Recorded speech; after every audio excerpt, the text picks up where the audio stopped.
Hello, everybody. Thank you, Ren. First of all, a little bit about Moms Clean Air Force. We are an organization of about 1.5 million members around the country. We have state coordinators like myself in about half of the states in the United States. The other half have volunteer coordinators. Our mission is to protect children from air pollution and climate change and to fight for environmental justice. And we do so with community outreach to a large degree, but primarily through work directly with members of Congress at the federal level and at the state level. In some cases, coordinators like myself are much more federally oriented. In other states where there are lots of oil and gas operations, you will find that the state coordinators are also much more heavily engaged in their local governments.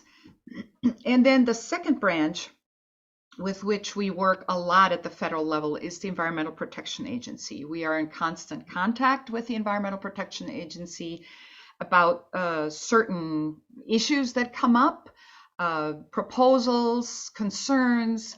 We routinely invite community members to give short 2-3 minute testimonies at hearings that are relevant to our work at the EPA, and we help community members express their concerns even if they've never spoken in front of, on a camera at a panel. So that's at the national level, which is my main focus. I'm also on the team of Ecomadres. I'm one of 6 fully bilingual members of Ecomadres, of Moms Clean Air Force. I'm not a US citizen. I'm a citizen of the country of Colombia. I don't vote in the US, I vote in Colombia, and I state that over and over because people, of course, look at me and listen to me and they forget that I'm a Latina. But I should mention, Carla, that your and my ancestry has something in common. My great grandfather was Mennonite, and they were located in Denmark and moved their way down to northern Germany. And then about 100 years ago, my grandfather ended up in South America. My family has always been farm folk. So in South America and Colombia, I grew up in a far eastern area in the savannas. Then we moved to Costa Rica in 1974, which is my second home. And there we continued farming in a very different ecosystem, no longer savannas that are exposed to 2 extreme seasons, dry and rainy, but now in Costa Rica in a rainforest area that has more steady rain, supposedly, all year round. All of this is changing. And for the last 40 years, I have been living in rural Iowa. And I mention all of this because as a farm girl, youth, and woman who has lived in 3 parts of the Americas throughout her life, the just living in rural America, and when I use the term America, I mean all of it, North, Central, South, you really see how climate change works, and you see the changes. And if you're old like I, or older like I am, 62, you've really had a chance to compare. Anyhow, that is a background about Moms Clean Air Force and myself. I don't belong to a church.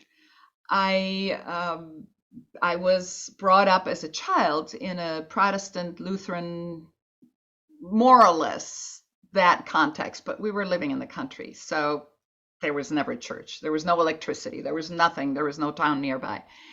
And then I'm married to a cultural Jew.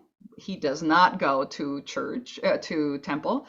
So our religious background is pretty much a very generalist background. We're very respectful of religions. I think religion play a profoundly important role in encouraging people to act. And as I hear you speak, I hear you reflect that. I also believe that my sense of spirituality comes directly from nature, and that doesn't negate any of what we're talking about here today, and it connects us in various ways.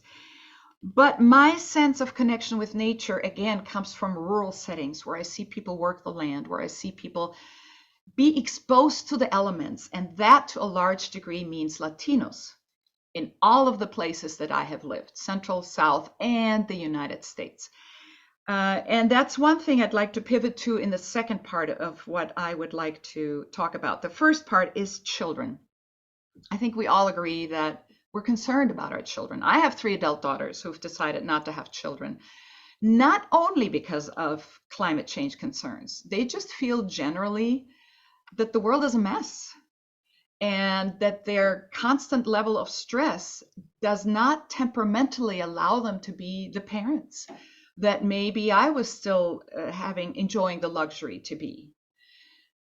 So the impact on youth is very, very strong of everything relating to climate change and cultural and governmental action or inaction. So that is a broad spectrum. But let's focus on children specifically. A lot of people think of children as miniature adults, and that's just not the case.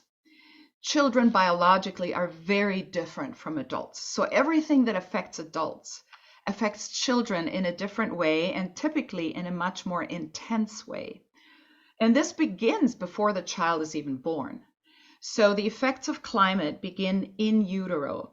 The effects of extreme heat often is correlated with higher levels of air pollution, and that has to do with various elements of physics, with also where people live. Typically, I hear us speak, and it just feels so incredibly privileged that we can have a church that consciously builds green and nature into our process of reflection. Well, a lot of children, before they're even born, already live in heat deserts, in cities, in city areas that are full of cement, that sometimes have average temperatures that are 22 degrees higher in average than rural areas around a given city. So this kind of environment affects the fetus with lower birth weight, in many cases preterm birth, and improper immune system development. So from the moment this child is born, if the child isn't lost through how do you say this in English? When a pregnancy is lost, sometimes I forget, but you know what I mean. What was that? Did somebody suggest the word? Okay, well, it'll come to me. So sometimes there is a pregnancy loss early on from extreme heat. But if a child makes it to term, if the child is lucky to make it to term, if the mother has already been carrying that child under extreme heat conditions, that child is very likely to have immunological problems, lower cognitive functioning, and long-term health impacts such as asthma. So imagine at what disadvantage this child is brought to the world from before the child is even born. And then as the child develops, children up to a certain age breathe a lot faster than adults. They pound for pound, a child eats, drinks, and breathes much more than adults.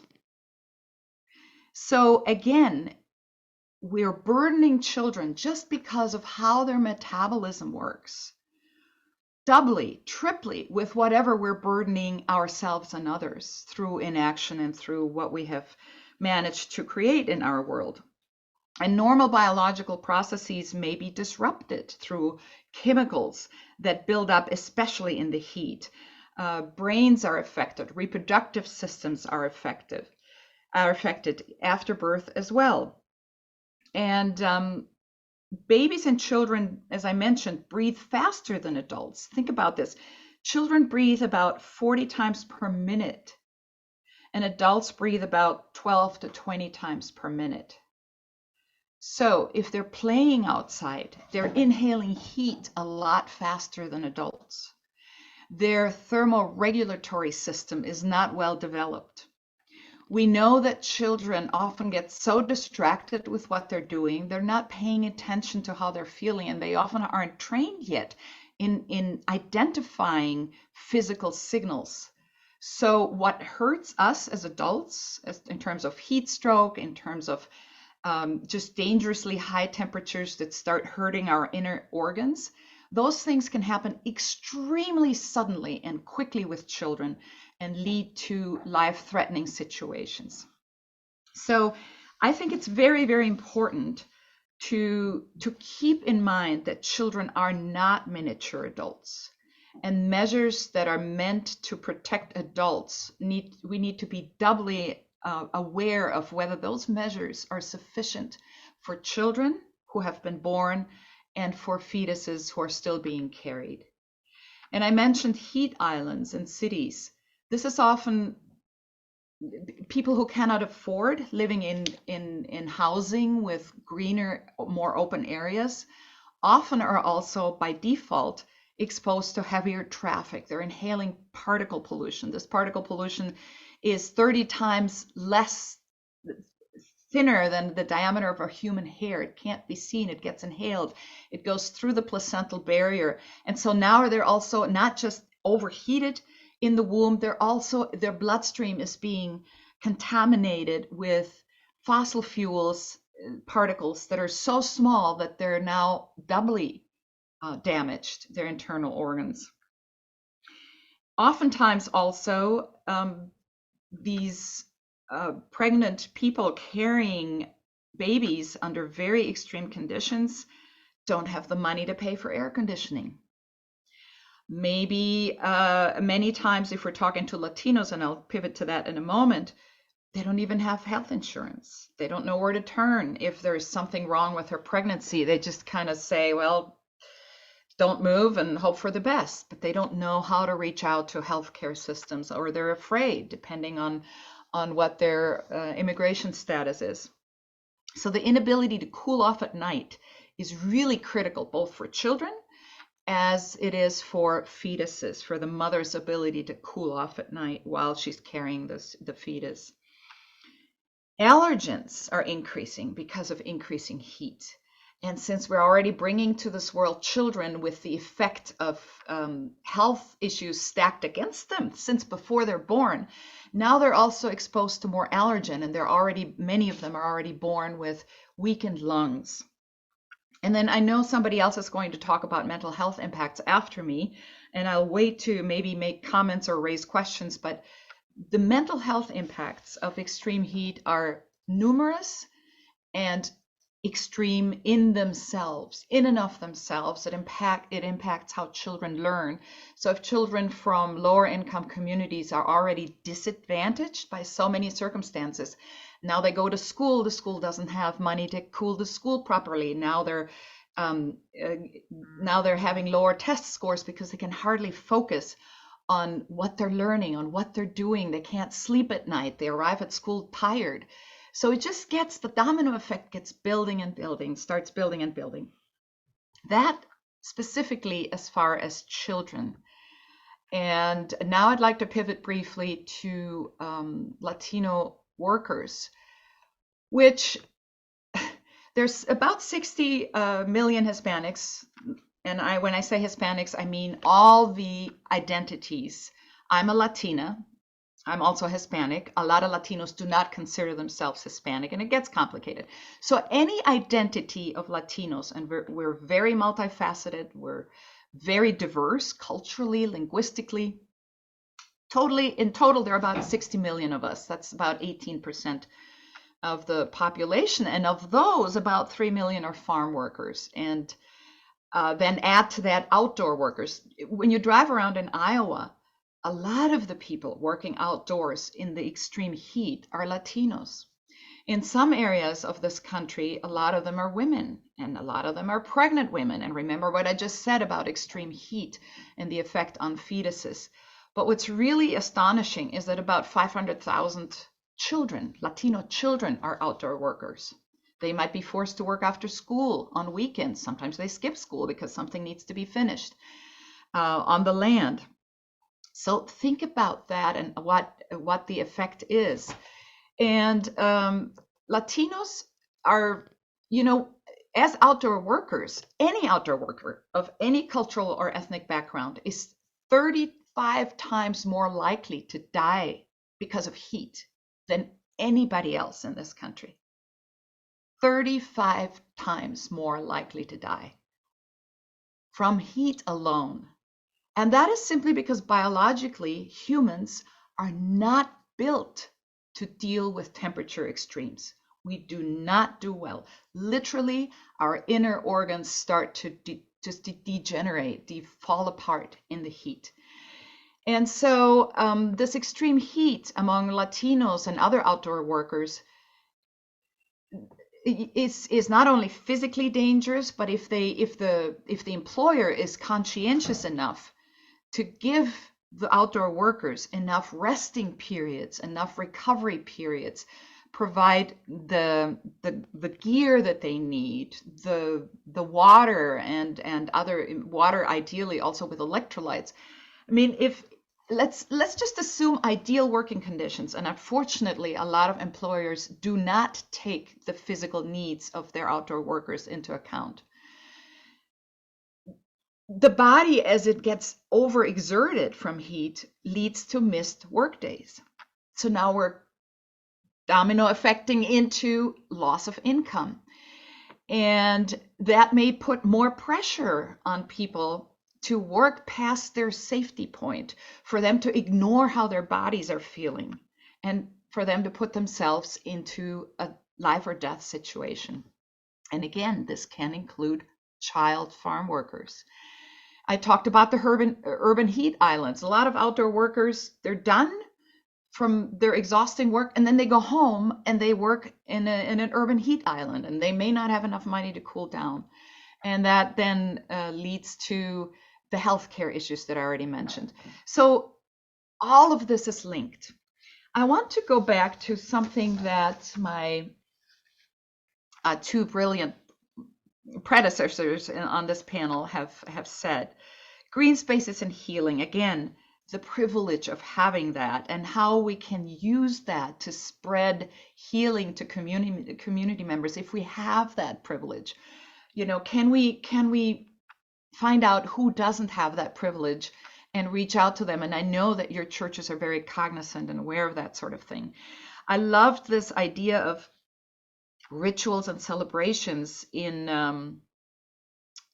the natural space, and then also the idea, Carla's idea of celebration being essential for the sustaining spirit. I'd like to conclude by saying one thing about Latinos that is very interesting to me, because I'm a professional musician. I have several ensembles, and we all play Latin music of various genres, various types. And recently, and just 3 years ago, Moms Clean Air Force supported me in creating a music group called Son Tierra. We sing mostly in Spanish, but not exclusively, and we perform many different styles of Latin music. We're primarily Iowa-based. We're all Latino. We have 6 different, sometimes 7 different nationalities represented. And one of the reasons Moms Clean Air Force supported me in creating this group, the songs we perform, or the songs that I write for the group, have to do with the topics that we work on. So clean air, climate action, taking action, reaching for hope, finding strength, finding hope, reaching out to Congress even. I even wrote a song about electric school buses. Why did I do this? Because I recognized the need for celebration. A lot of people think, if we just put things in Spanish, por ejemplo, voy a hablar español por un momentito. Yo les podría estar diciendo en este momento que hay un peligro enorme, que en este momento, en 3 minutos, va a golpear la casa y que hay que salir corriendo, y ustedes no tienen ni idea de lo que dije. So, language translation is important. I just said, what would you do? I don't know how many of you understood, but I said, what would you do if I had just told you that there's something about to hit the house and that you have 30 seconds to get out, but you didn't understand it? So clearly, language barriers are important, but it's not just language. It's not just about translating the fact sheets of what heat does to Latino workers and to children. Every culture and their circumstances is here in a unique way. A lot of Latinos here don't have the cultural background, the cultural tradition, and the education and the time of day to concern themselves with finding out why 98% of the plastic bottles that they drink, because they think buying water in the supermarket is safer than drinking it from the faucet, a cultural legacy, they don't have the time to figure out why only 2% of that plastic gets recycled and the other 98% end up in making the environment worse. It's not enough to translate fact sheets. We have to reach them culturally and connect. And that is why that piece of celebration is so important. Mom's Clean Air Force understood that for us in Latin America, music is a very important language. I'm not going to presume that most of the people that are listening to us while we play this music are even thinking about the words we're singing. But they're connecting with us through the musical language. And then we can reach them, sit down, and talk about the issues we just sang about. But first, we have to connect through joy. First, we have to connect through a cultural language. And I really appreciate both of you to address this very, very important source of connection and strength and the power of using our space to create health. Thank you.